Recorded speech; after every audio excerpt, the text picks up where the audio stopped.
Seharusnya kau ikuti saja apa kata mereka. Apa akibatnya? Lihat ini, sampai jadi jelek begini masih pontang-panting. Kau sih terlalu menuruti gelora jiwa mudamu yang menggebu-gebu dan kurang pertimbangan. Estetika, estetika. Nih, lihat. Apa kamu pikir semua ini bisa membuatmu meraih apa yang kau impikan? Coba kalau kau dulu bersikap patuh seperti teman-teman sekelasmu, berpikir dan bertindak sebagaimana anak-anak yang waras pikirannya.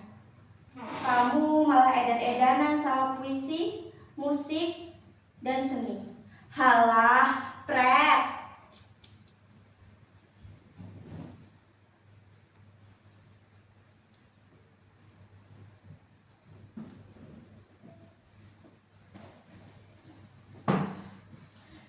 Seperti anak-anak perempuan di kampung ini.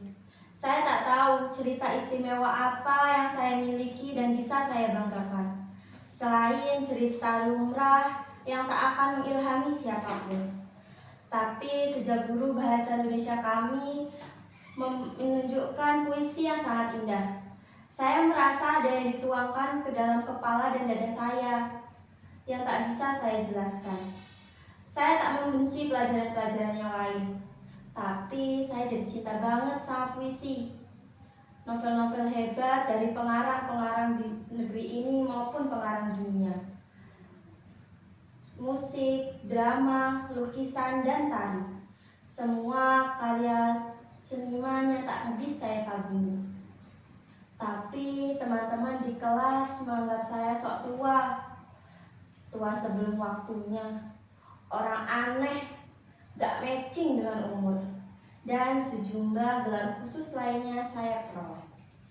Teman-teman tidak mengucilkan saya. Mereka hanya senang mengolok-olok saya demi bisa tertawa lantang bersama-sama. Apa? Aku mengacaukan hidupmu. Aku yang mengakibatkan nasib yang selalu kau keluhkan itu. Hei Nona, dengarkan saya. Di usia saya sekarang, semua orang wajib memilih pilihan yang penting bagi hidupnya. Dan saya melakukannya, memilih. Saya tak mau hanya ikut-ikutan mereka yang menjalani hidup seolah-olah hanya warisan. Tinggal mengulurkan tangan dan menerima apa saja yang diberikan, lalu menjalaninya, menjadi tua dan mati. Saya tak seperti itu.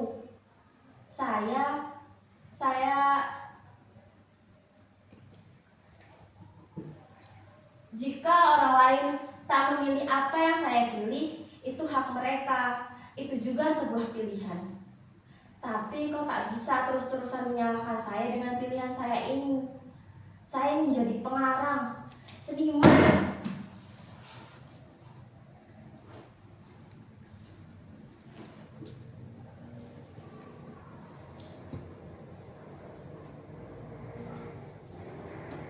Jadi kau tak bisa terus-terusan menyalahkan saya dengan pilihan saya ini. Tiada guna keluhan. Berhentilah merengek dan biarkan saya istirahat. Biarkan aku sempurna sebagai masa lalumu. Lalu terima hidupmu yang sekarang dan jalanilah dengan berani. Saudara-saudara, profesi yang saya pilih ini mungkin tak menjanjikan finansial yang hebat, popularitas melimpah, atau status yang membanggakan bagi keluarga. Tapi saya harus melakoninya. Saya tahu, saya tak akan mendapatkan dukungan dari siapapun. Mereka tak akan menghalangi saya karena saya keras kepala. Mereka hanya akan membiarkan saya dengan pilihan saya ini. Lalu sambil diam-diam berharap saya gagal. Lalu menunjukkan ke depan muka saya, persis seperti yang kau katakan. Kapok, makanya menjadi anak jangan ngeyel. Benar kan Firibus? Bagaimanapun, pilihan jadi PNS itu pilihan terbaik. Sudah banyak contoh, jadi profesi sepertimu itu mesti siap susah. Kok masih ngeyel? Kalau sudah begini, siapa yang mau menolongmu? Semuanya sudah terlambat. Mau daftar polisi, mustahil. sudah berumur. Mau ikut parpol supaya beranjak cepat karirmu? Gak mungkin. Paling cuma kedapatan peran hore-hore. Mau merintis bisnis, modal gak cukup. Pinjam uang di bank, gak akan ada yang percaya.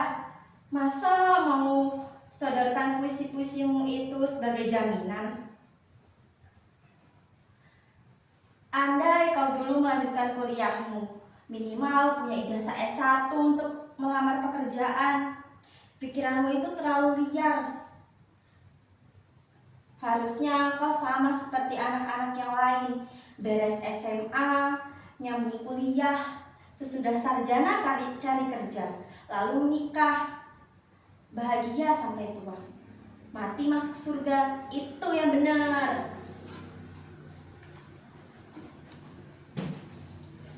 Liar, saya tidak liar.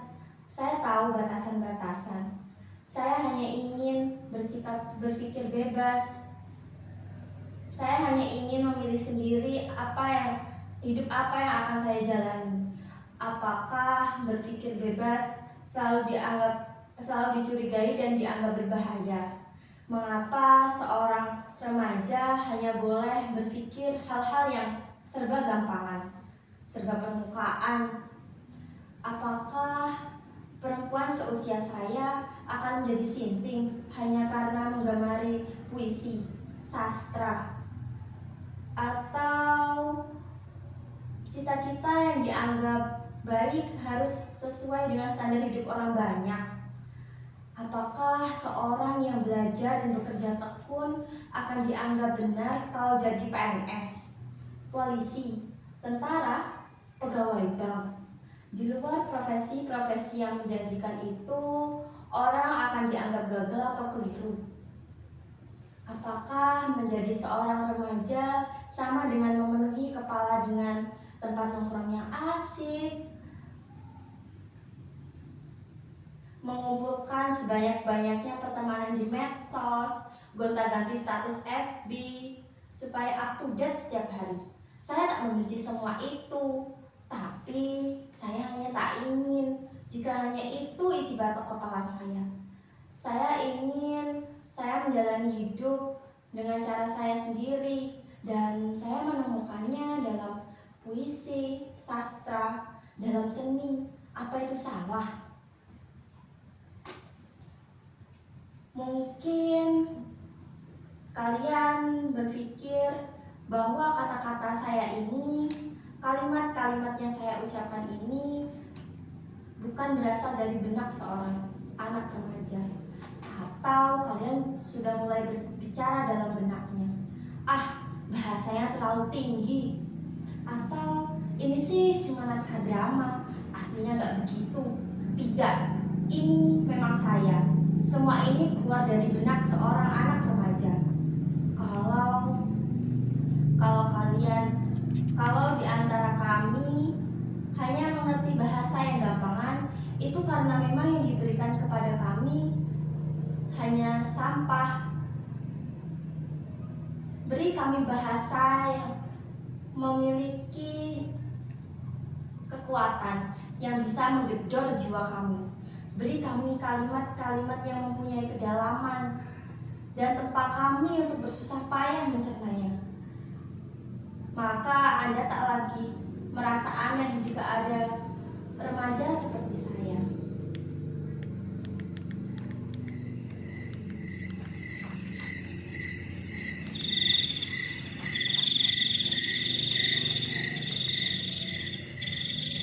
Di antara pokok-pokok quadratis, jalan terpecah dua. Sebagai pengembara, aku tak bisa mengambil keduanya. Maaf jika aku terpaku lama memandangnya.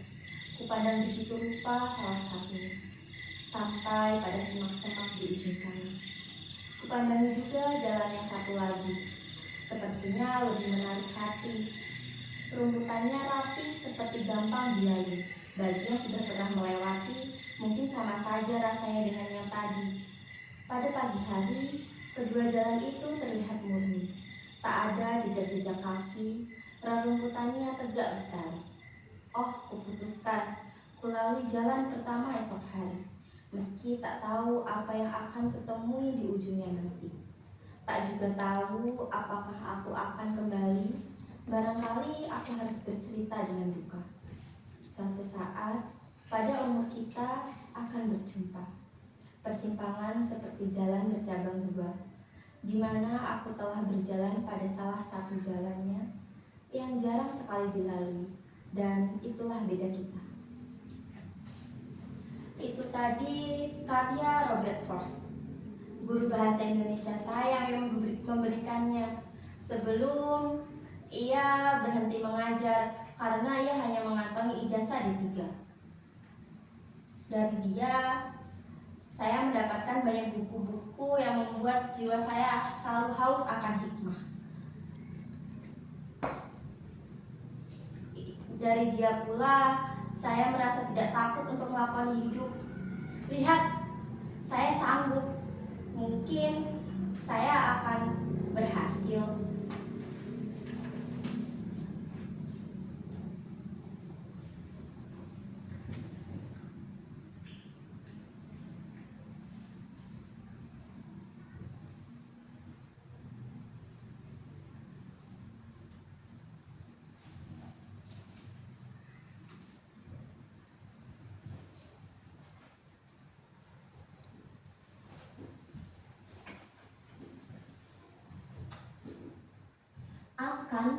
Mungkin pemilihan tenses yang salah. Ini bukan lagi future tense, ini sudah present continuous tense. Lihat saya, kamu sudah gagal. Kalau saja dulu kamu tidak bertingkah sok puitis, tidak nyecer guru bahasa Indonesiamu untuk menjelaskan makna puisi itu, lalu tetap melanjutkan kuliahmu, mungkin kamu sudah mendapatkan pekerjaan yang layak. Kamu malah bertindak sok puit seperti filosof Yunani antik. Kamu berkata, sawah bapak tak boleh dijual. Itu bukan hanya sumber penghasilan. Itu cara bapak untuk menjalani hidup, berbakti kepada Tuhan dan kehidupan. Jika semua petani berpikir menjual sawahnya demi pendidikan anaknya, maka bangsa akan kehilangan besar. Halah, gayamu selangit.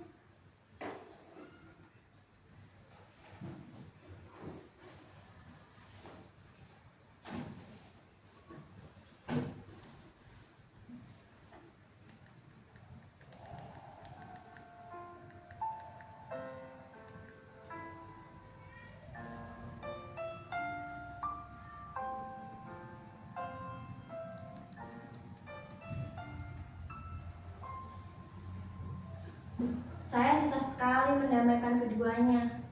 Mereka terus-menerus bertengkar, padahal cerita ini harus saya tuntaskan besok. Para penerbit sudah memberikan deadline. Mereka tahu seluruh anak-anak di negeri ini membutuhkan bahan cerita untuk membuat perubahan besar dalam hidupnya. Sebenarnya sejak 10 tahun ke belakang, saya agak kewalahan meladeni semua permintaan dari penerbit dan produser-produser film yang tertarik akan masalah remaja. Makanya saya ambil dari kisah hidup saya sendiri. Tapi malam ini saya sudah terlalu capek. Saya akan sangat menghargai jika Anda memberikan saya ide bagaimana cara mengakhiri.